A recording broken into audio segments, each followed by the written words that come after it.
Tensions between nuclear-armed neighbors, India and Pakistan, reached a boiling point on Friday as both nations accused each other of launching aggressive military assaults, marking the third consecutive day of intense cross-border violence. The clashes, involving drones, artillery, and missile strikes, have claimed nearly 50 lives, making this the deadliest confrontation between the two countries in nearly 30 years.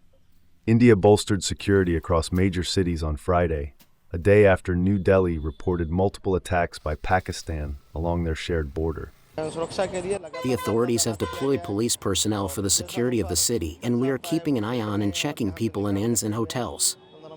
We are also making people aware of the government's order on blackouts or mock drills.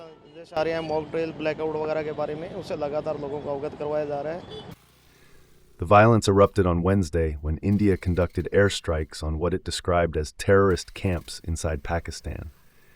The strikes were in retaliation for a deadly attack last month on Hindu tourists in Indian-administered Kashmir, which India attributes to Pakistan-based militants.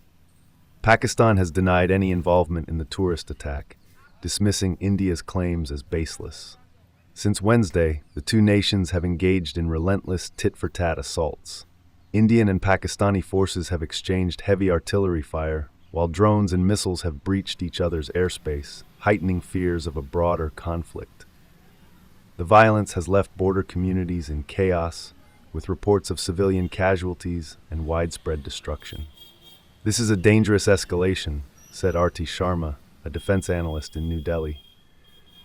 "Both sides are flexing their military might, and with nuclear capabilities in play, the international community must step in to de-escalate." The roots of the conflict trace back to decades of animosity over the disputed region of Kashmir, which both nations claim in full but administer in parts.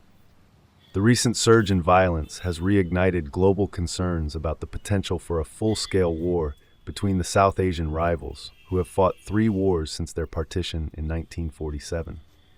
As the death toll rises, diplomatic efforts to broker peace have so far yielded little progress. The United Nations has called for restraint, urging both nations to engage in dialogue to prevent further loss of life. Meanwhile, residents along the border brace for more violence, with schools closed and families fleeing to safer areas. Indian Prime Minister Narendra Modi and Pakistani Prime Minister Shehbaz Sharif have yet to comment publicly on the latest developments, leaving the world watching anxiously as the volatile situation unfolds.